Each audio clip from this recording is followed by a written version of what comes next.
Broadcast is now starting. All attendees are in listen-only mode.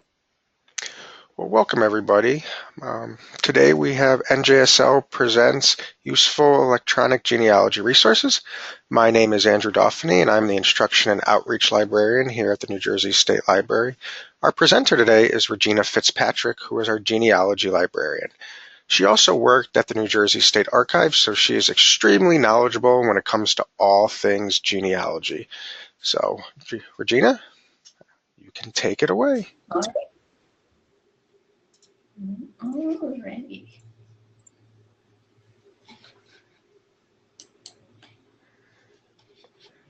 All right, everybody, welcome.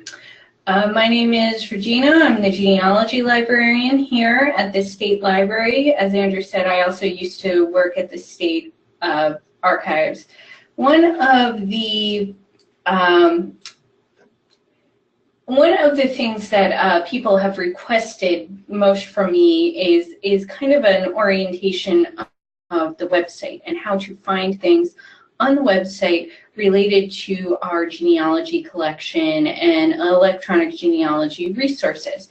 So that is what we will be going over, how to find some of the things that are related to the genealogy collection, how to quickly and easily navigate them, and we'll just go over a little bit of search tips and tricks on how to use some of the resources as well. Very quickly before we begin, this is the worksheet that we will be using today. It does not go in exact order, but what I've done basically is just done screen captures of all of the things that I will be talking about and kind of how to get to things. So you can find this here on the Genealogy Research Guide. It's this worksheet right down in the corner. You can download it. You have free and unlimited access to it. A couple of other useful things that are kind of gone over in a little bit more detail than we'll go over today are the Introduction to New Jersey Genealogy slide deck and the Researching Your Pre-May of 1848 New Jersey Ancestors slide deck. These will have some additional screenshots of some of the things that we'll be talking about, plus more information about some of the New Jersey collections. We will be going over later the Genealogy Research Guide, so we won't get into that now. Very briefly, I just wanted to say that we'll be going over a lot of resources. Many of them are physical collection items. Some other things are electronic items. Not everything that we will be discussing today is accessible remotely to all of our audience. So before we review certain items, I will make it very clear whether or not everybody or just some people can access these resources from home. So with that said, let's get started with the review of the website. So very basically first, our URL is www.njstatelib.org. This will take you straight to the library's main website. You can also Google New Jersey State Library and our website should come up right away. To begin, let's talk about how to find some of the items in our physical collection using the library catalog only. The genealogy collection here at the State Library is a non-circulating collection, meaning that you can't check any of these items out of the library. However, you are absolutely free to come in and use the collection. Anybody can do that. That also means that we can't loan things via interlibrary loan. However, I will be going over some of the things that you can do. We have in our physical collection a very large collection of city directories, of family histories, of town and county histories, primary documents indexes, so things like indexes to cemeteries, church records, historical societies, things like that. So we have a lot of useful items for locating your relatives, and you can find many of these items in our catalog. So there are two ways to navigate to the catalog. The first is to go to this tab here, the Research Library tab, go to Electronic Resources and click on Library Catalog. That will take you directly into the library catalog proper. However, down here in this box, Catalog Searches and Tools, you can also search the catalog directly from the library's homepage, which is very useful. This first tab that we're on, you should not use. This is the General EBSCO Discovery Portal, which will search all of our electronic resources. So it will pull up some books, but it will also pull up articles from our collections and things like that. And it's much easier to access the physical resources in the genealogy collection just by using the regular catalog. So make sure when you're looking for genealogy items that you always click this second tab. And from here, I might recommend using this portal itself. If you know a specific title or author that you're looking for instance, if we do author Sinclair Donald and just do search, this will pull up all of the works in our catalog by the author Donald Sinclair, regardless of whether or not we're in genealogy. And you can do the same thing with a title keyword search. I would recommend using all of any of the labels that say keyword rather than browse, because that will just give you a complete alphabetical listing of everything, whereas the keyword will search for things that match your search criteria, which you've entered here, and that's much easier. However, if you want to do a little bit more advanced searching, which I highly recommend, and I'll show you why in a minute, you can click on the Advanced Search button. This will take you into the catalog proper. And the reason that I like this is that you can limit by collection here. So we can go down and we can only search items that are in the genealogy collection, which is very useful. And then you can do that same search again, and possibly you might get some different results. You can see that the genealogy collection itself has 10 titles written by Donald Sinclair, for instance. So if we go back, now what I really wanted to show you is something pretty cool about our family histories. By far, the family histories are our most popular item. I just did a statistical project that lasted about a year, tracking what people were coming into the library and using from the genealogy collection, and by far that was the most frequent item that I saw. So in our catalog, our cataloging staff is really awesome. And what they've done is they have looked through all of our family histories, and they've pulled out all of the family names that appear in a particular family history, and they're indexed by subject keyword. So you can search, say, Bell family, and you can get a list of books, every single book in the genealogy collection where the Bell family appears in the family histories. And you always, when you do this search, the subject keyword search, when you're searching for a family history, you always want to put the family surname and then the word family after, and then search. And you can see that we've got 34 works. Now what I can do, if I click on this particular item, I can see a listing of every single family that is mentioned in this particular book, The History of the Town of Rye, New Hampshire. So if I knew that I had my Bell family, but maybe I was also interested in the Kane family, from here I can just click on Kane family, go into the subject browse, and select Kane family again, and see all the works in addition where the Kane family appears. So that is something very cool and very useful when you are researching New Jersey family histories. Although, once again, in the advanced search, you can absolutely, let me just go back to the advanced search, you can absolutely do any kind of keyword search, title search you want, and then you can restrict to the genealogy collection again.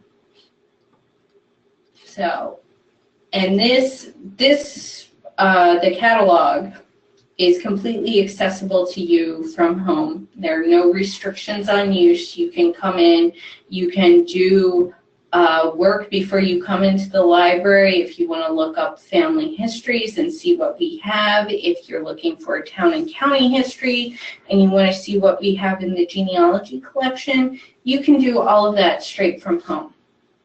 And just very quickly, once again, you can either use the catalog searches and toolbox on the main screen to do a basic search. You can click on advanced search to enter the catalog proper, and you can limit the collection to genealogy if you're just looking for genealogy works.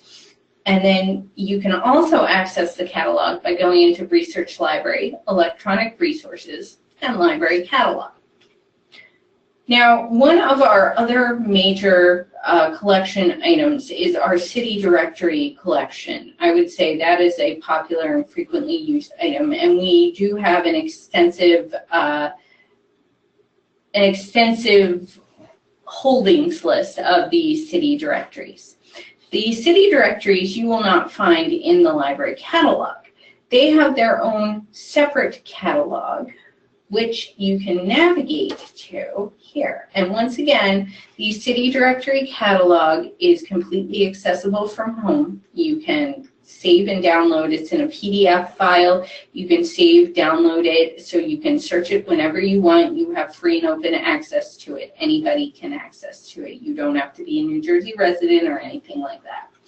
So you can navigate to the city directory catalog by going under Research Library, about our collections, genealogy and local history, and then city directories. So we have the New Jersey city directories in their own catalog. That is by far our most extensive collection. We also do have some non-New Jersey city directories that you can search by either alphabetically by state or alphabetically by city. So here is the catalog here. And then what you can do to search this, as I mentioned, this is a PDF file. You can save, download this. You can do Control F, and you can do Jersey.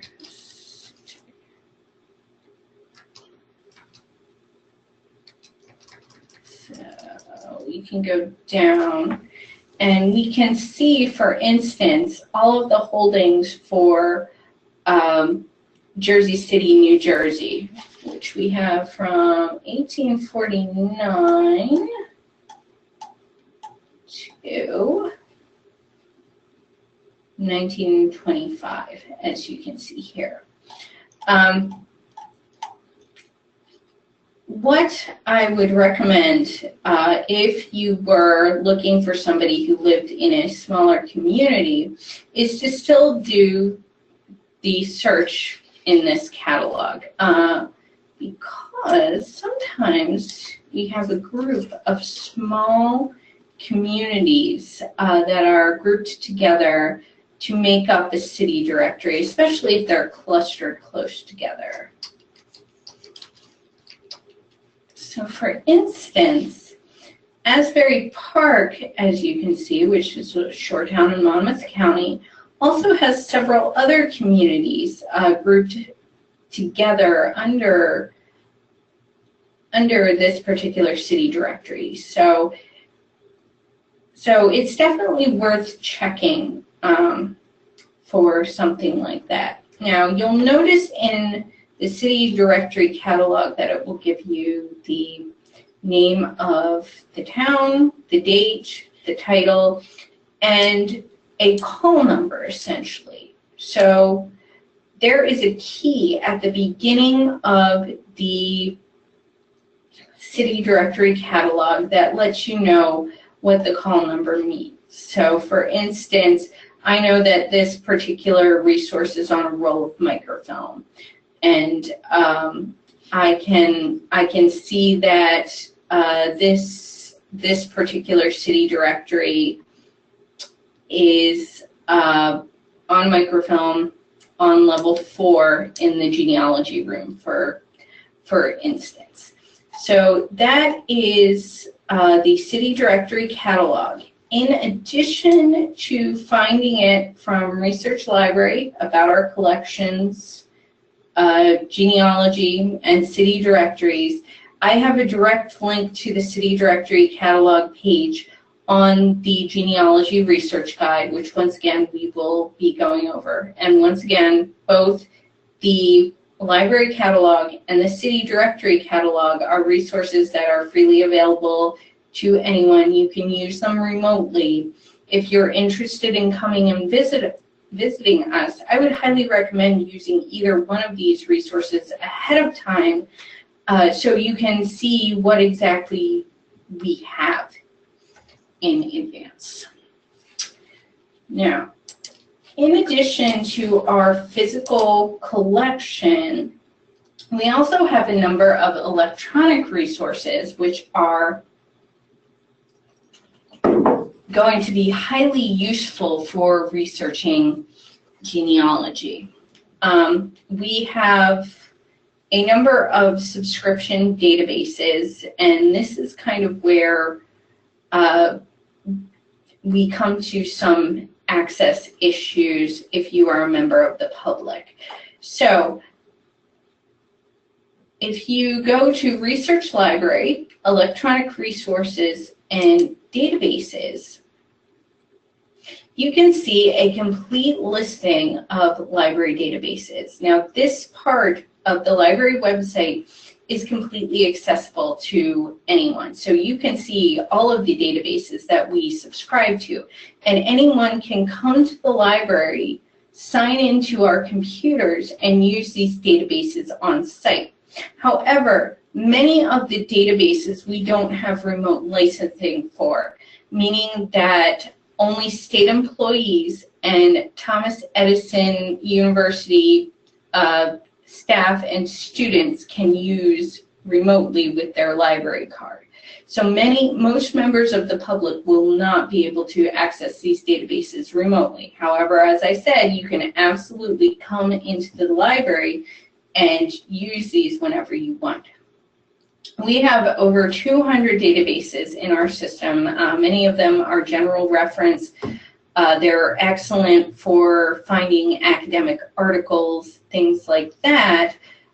But just going through an alphabetical listing of over 200 databases can be a little bit overwhelming. So what I like to do is I like to use the databases by subject tab here, and I can restrict to genealogy databases. Another useful thing, and we'll go back and we'll look at this a little bit later, is we do have a pretty good New Jersey newspaper collection via Newsbank. So we will look at how to navigate to that, but for now, let's go into genealogy. And all you need to do is click on it. You don't need to hit any other buttons. The list will automatically refresh for you. So we have Ancestry Library Edition. You can see who has access to this resource. And as you can see, anybody can come into the library use our computers and get access to Ancestry Library. There is no remote access for anyone for Ancestry Library Edition. However, this is not unusual. My understanding is that the remote user licensing is highly expensive for Ancestry. So most places do not get remote licensing. However, I will guarantee you your local public library, even if you're not nearby the state library and it would be a big deal to come here, will probably have an Ancestry subscription. In addition, there are family history centers which are tied to the local Churches of Jesus Christ of Latter-day Saints, aka the Mormons. These are volunteer-run centers, and if they have internet access in their family history center, they probably have Ancestry, Familysearch, Fold3, and any other Ancestry-related sites set up for people who come to use the Family History Center to use. So I pretty much guarantee you that there's some place nearby to you that has an Ancestry Library Edition subscription, even if you can't get to the state library. However, you'll note that things like Heritage Quest, Ancestry has taken over running this particular resources, does have remote access for authorized users, meaning that if you are a Thomas Edison employee or a student, you can get access. And if you are a state employee, you can get remote access, and all you need for that is your library card. Everybody else will need to come into the library to use our Heritage Quest subscription. However, again, Heritage Quest is something that a lot of public libraries do have access to, and since it's more affordable, usually there's some kind of remote access function where you just need your public library card. So I wanted to quickly go over a few things about Ancestry Library Edition that I find particularly useful. People have asked me about how to navigate Ancestry and how to find certain useful things very quickly and easily. Now, if you have been using Ancestry for years and years, you probably have noticed that the quality of search results returned has gone way down. This is something that really frustrates me because I could be searching for one thing and get results that are completely different and nowhere close using the basic search portal. And that's why I like searching the direct specialized search screens for every single collection. The census records, for instance, each have their own search portal linked to the screen, linked right to the homepage that will only search the 1940 census. And that's what I like. Because the other thing is, when you do a search, a basic search, it will pull up family trees and other non-primary document resources. I don't like these because you have absolutely no idea where the information is coming from. I would rather search primary documents collections only and get my information starting there. And Ancestry has added more and more and more of these primary document collections every single day. So just very quickly, you'll note that the 1940 United States Census has its own search screen. So we are going to look up my grandmother.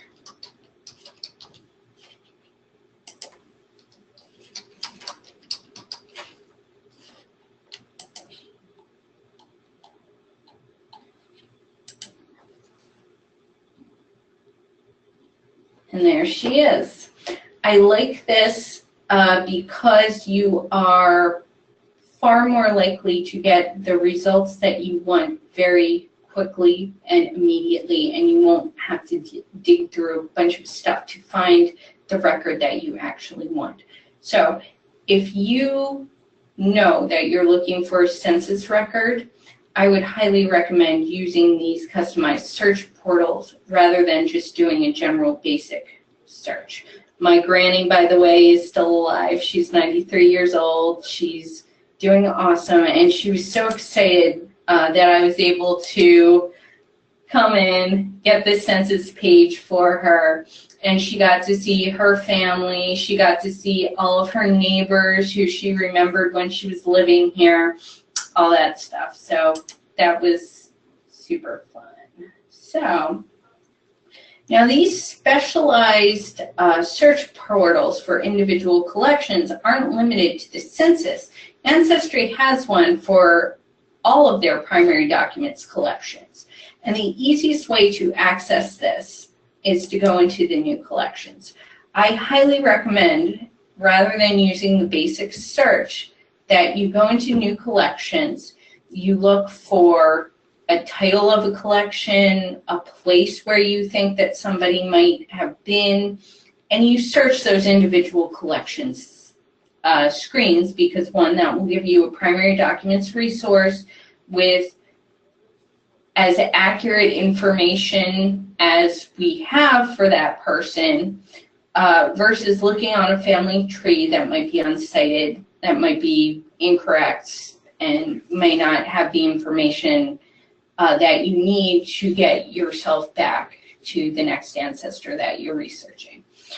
So two of the really useful collections that I find are the state censuses. A lot of people don't know that these exist. So New Jersey has state censuses running on the 5-year rather than on the 0-year like the federal census. So Ancestry has all of the New Jersey state censuses from 1855 to 1915 on here. They will all have their own individualized search screens, and they're all digitized. This is particularly useful if you're looking for someone between 1880 and 1900. As many people know, the 1890 census was mostly destroyed in a fire, so there is a 20-year gap between 1880 and 1900, and as we know, 20 years is a long time to be searching for somebody. So there is the 1885 census and the 1895 census, so that can at least narrow us down to what a person was up to within 10 years. 5 years of the 1880, 10 years between 1885 and 1895, and then 5 years between 1895 and 1900. So if you just do a search, 1895 state census, you can see it will pop right up, and just like the 1940 census screen, it has its own customized interface search, and it will just search the collection of the New Jersey state census for 1895. The other really useful collection on here is the Social Security Death Index, and if you had somebody who died after 1934, this is really going to help you, especially if you're looking for a death record or an obituary.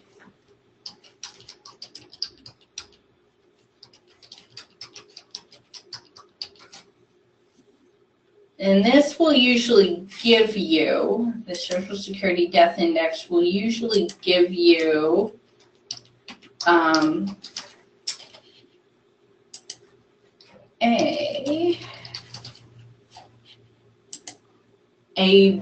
an exact date of death or a month and year of death. So that can really narrow down your search for an obituary or for a death record. And you can see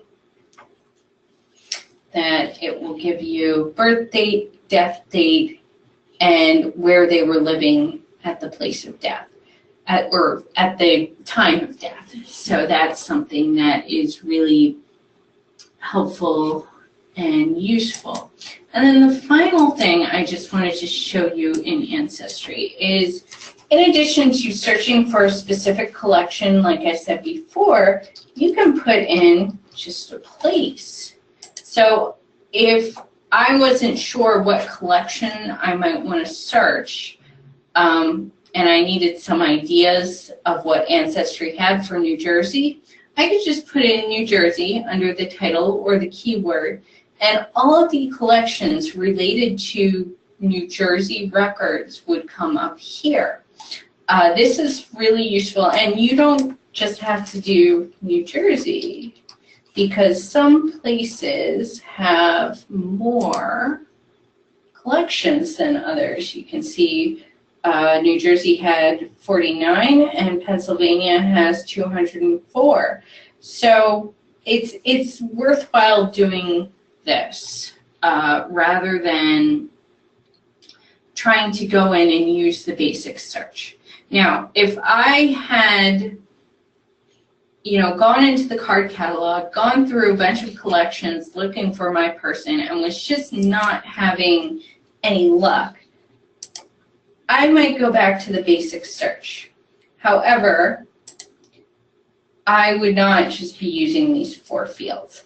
I would be using a lot more. So I'm going to pick one of my favorite victims. This is Jeremiah Bass was one of the early New Jersey governors. He was born over in England, immigrated here when he was a young man, and then eventually became the governor of New Jersey for about 18 months. After he left office, he held a number of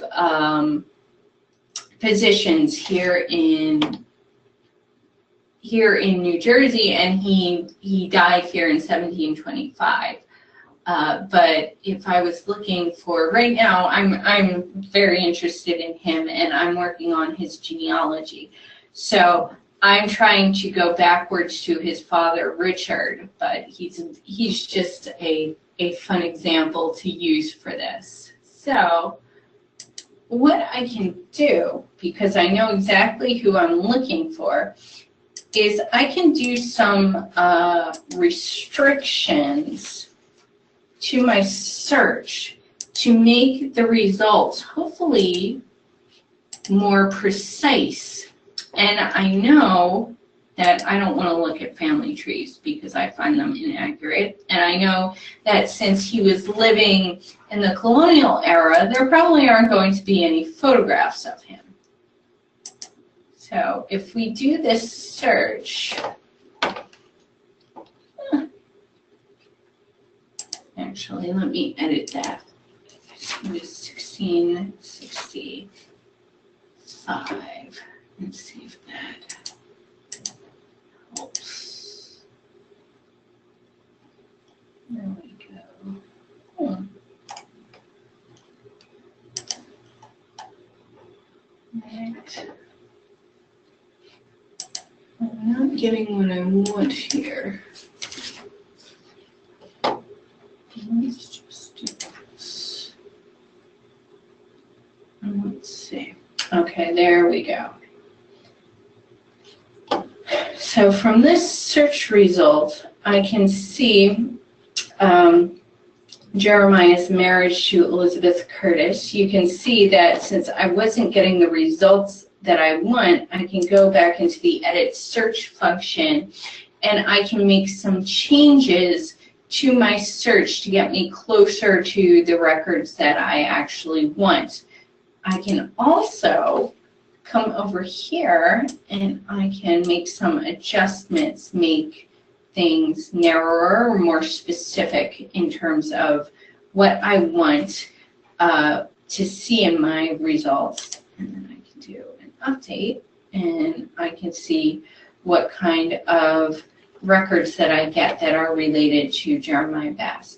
So if you have to use these search results, remember you can use the edit search, add events, you can restrict specifics, let's say. So you can search within 10 years of an event. You can specify how broad or narrow you want a location or a name to be, how distant a year you want to be, and you can specify the kind of record that you want to see, all things that will help you get more precise search results in Ancestry, which I find incredibly useful. Okay. So that is Ancestry. And I just very quickly wanted to show you in Heritage Quest. And once again, Heritage Quest is restricted access remotely to people who work for the state of New Jersey or for Thomas Edison State University. Either they work there or they are students there. So if we go into Heritage Quest, you can see that Heritage Quest has been taken over by Ancestry, and it's now run. So you'll get very similar search results. But one specific collection that is highly useful is the Revolutionary War pension and bounty land warrant applications. This collection is highly useful if you have a Revolutionary War ancestor who, and it's always useful to search to see if they had a pension. Many soldiers did not, but I find it highly useful, and I always check because the pension file is going to give you a lot of personal and biographical information on a Revolutionary War soldier. Once again, Heritage Quest, your public library probably has a subscription to it, and you may be able to get remote access with your library card. If you come to the state library in person, you are absolutely welcome to use this resource here. These are the same pensions that appear in the National Archives, and then they're scanned and digitized. So you can see the entire pension application here, and you can scroll back and forth to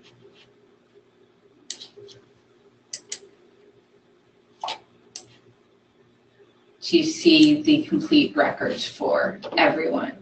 So that's what I wanted to show you on Heritage Quest. And then our final site that I wanted to talk to you a little bit about was Familysearch.org. Now, Familysearch is a free online website. It's the digital branch of the Mormon Church Genealogy. They have recently decided to go completely digital and abandon their microfilm rental program. What you used to be able to do is rent rolls of microfilm from the Family History Library, have them delivered to your local Family History Center, and look at them there. Rather than doing that, they have decided to digitize their records and place their records collections where they could get permission on Familysearch. Familysearch used to be freely searchable and accessible. It still is, but now the catch is that you have to create a free account. We have it in our list of databases here, so you can navigate to it from the State Library's website, or you can just go.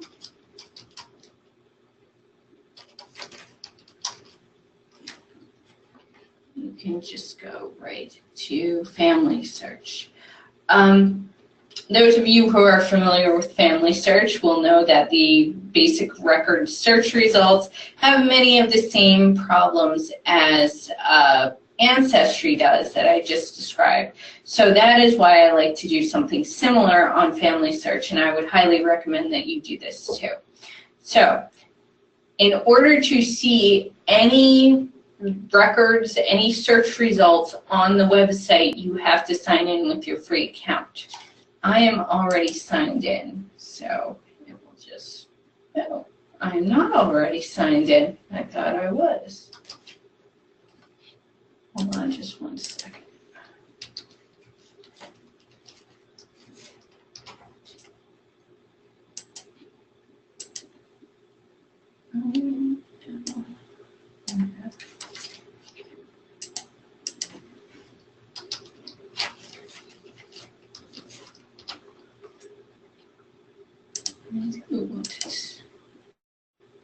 Signed in for 2 weeks. Okay. There we go.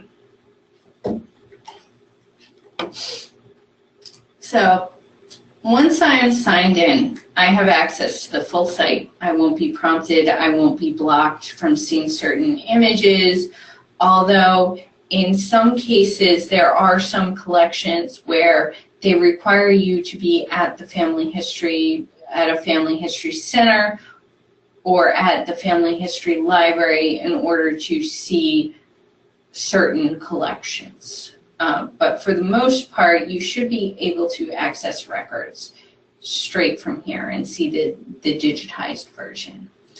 So, as I was saying, when you do a basic records search, you get a lot of very irrelevant results. You may get some that are useful to you, some that are not. So I like to do something similar on Familysearch by going into the catalog. And I search by location. So for instance, New Jersey. Search. And what this will give me is an alphabetical listing of all of the collections that the Family History Library owns related to New Jersey. Anything that has the word indexes next to it probably has a searchable online index related to it. And that will give you a similar search portal specific to that collection rather than just doing a general search of the entire site. So this is particularly useful for the census records, and it's particularly useful if you're doing New Jersey state vital records research. The reason is that Familysearch has incorporated the indexes for the New Jersey State Vital Records collection from May of 1848, which is when the state started collecting the records, up to December of 1900. So, as you may know, the state archives owns the New Jersey Vital Records from May of 1848 up to December of 1917 currently. Basically all vital records that are more than 100 years old.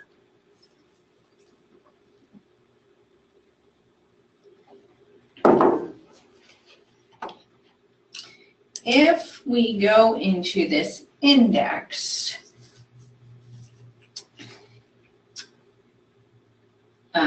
and you can see that there is a separate index for deaths, births, and marriages.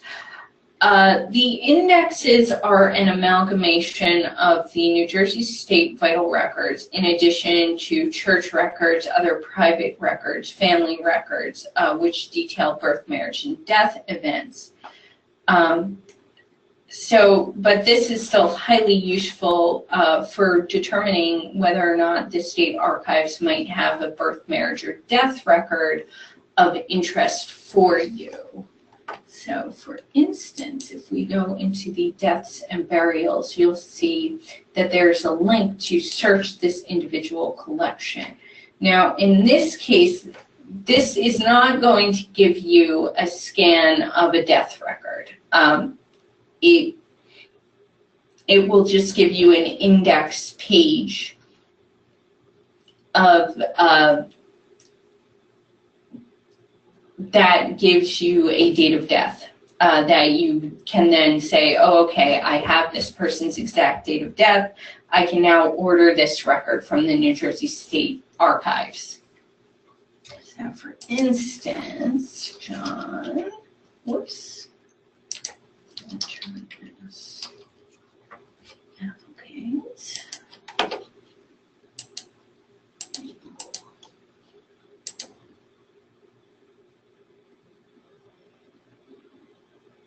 So as you can see, this gives me my guy who I'm looking for, gives me an exact date of death for him, the location of his death, and other details about him. I can tell from the GS film number, which is the unique identifier assigned to every roll of microfilm filmed by the Family History Center. I can tell based on this number that this is a record that belongs to the State Archives. The State Archives has, if the number starts with 4 or 5, the unique identifier starts with the number 4 or 5, that means that it's a State Archives record. So that's an easy way to tell. So using this information, I could go straight to the State Archives website, go into the searchable databases, fill out a death record search form with the information that I find here, and order the record. So that is something highly useful here. And so this is why I would recommend using the search catalog item and then going through, and once again, just like in Family Search, you can put in any place you want. So if you wanted to research another state, another country, you could, and then again, look for this little indexes tag so that you can search the particular collection and see what is there.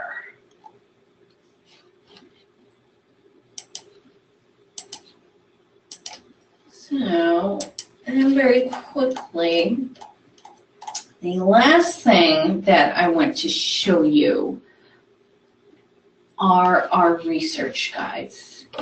And as I mentioned before, the research guides are items that are put together by the reference staff, and they're kind of a collection of links of useful collection items, and it's kind of a one-stop shop for a particular subject area. So I have two that I'm going to show you. One is the Genealogy Research Guide, and then the other is the Newspaper Research Guide. The Newspaper Research Guide has our complete holdings and links to our searchable databases. So if we go into Research Guides, and once again, if you go to Research Library and then Research Guides from the library homepage, this will give you an alphabetical listing of all of our guides here. Very quickly, I just want to show you the newspaper guide. As I said before, and the research guides are freely accessible to you from home, once again. So you can absolutely get access to these remotely, and I would highly recommend looking at these before you come to visit us. The Newspaper Research Guide has our complete newspaper holdings. We've got a complete alphabetical listing. If you go to older and current newspapers, we've got a breakdown by county and date of our newspaper holdings. You can see we have quite a few for the Mercer County and particularly Trenton.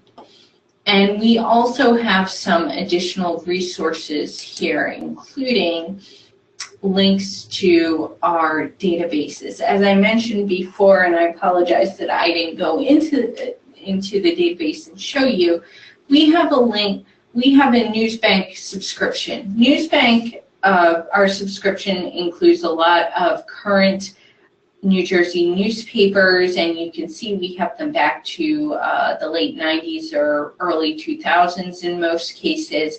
So these are really great for recent obituary searches. In addition, very quickly, let me just go into this and show you. In addition to the regular Newsbank subscription, we also have a subscription to the Historical Trenton Times newspaper. And this covers from 1883 to 1993. So if you are doing genealogical research in the Trenton area, this is a really great resource to check for 100 years, because you could get 100 years worth of obituaries in here. And what you can do is just do a basic search. What I like to do is do quotes. Let's see. 1, 2, 5.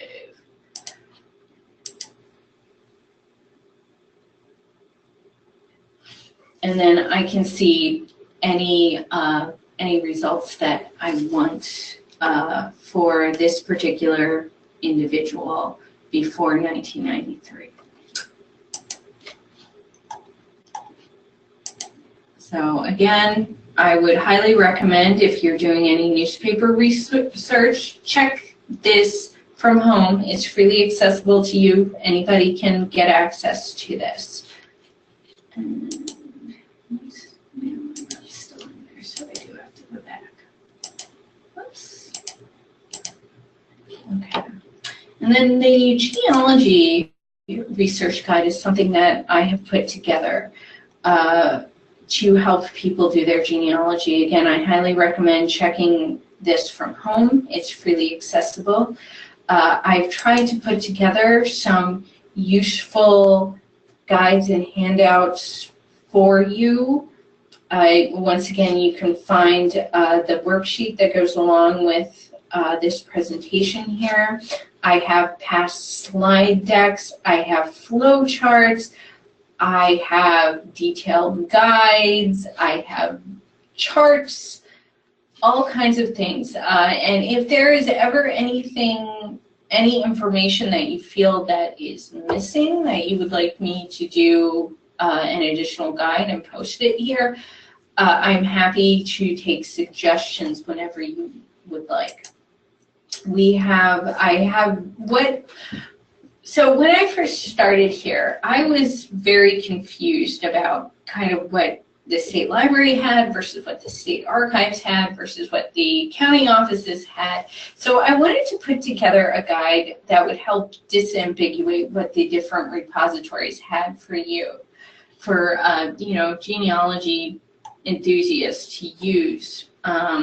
So this page is what the state library has. As you can see, once again, like I said earlier, there's a link to the city directories catalog from here.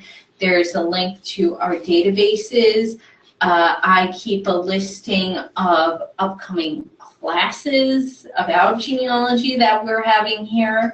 We have a Pinterest board on genealogy from the New Jersey State Library's Pinterest account. And you've even got a little portal where you can search the catalog from here, plus a link to the newspaper's research guide.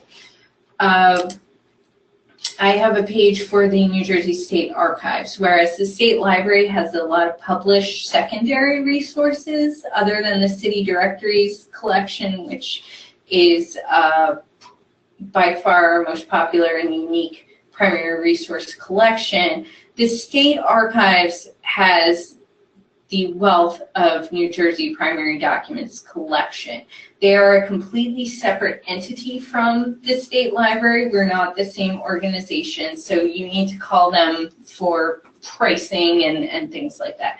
But since I worked there for a lot of years, I know a lot about the collection. So I've tried to give you a summary on here of their useful collections. You can see the vital records, holdings. military collections, court collections, their newspaper collections, naturalizations. And I have a link to their website, which has their searchable online databases, their digital collections, their social media information, their contact information.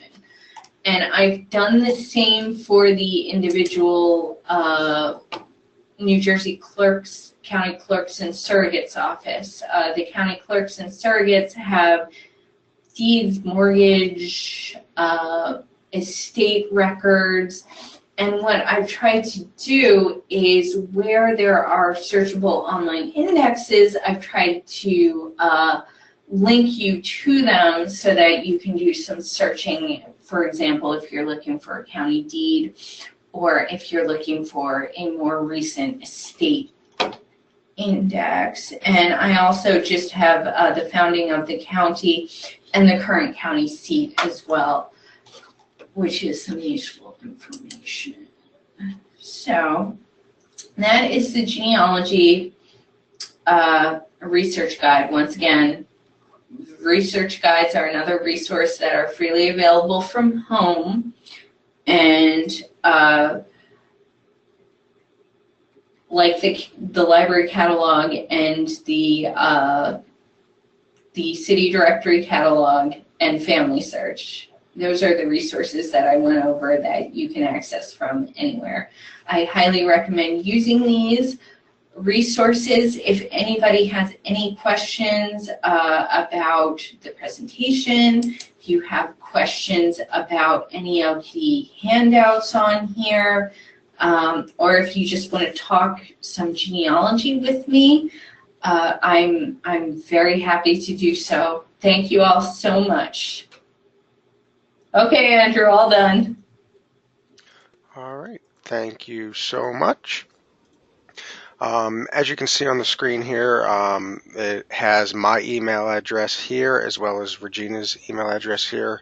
So please, any questions on programming or genealogy or anything, you can reach out to either of us, and we'd be happy to help you. So thank you everybody for attending, and I hope you all found this very useful.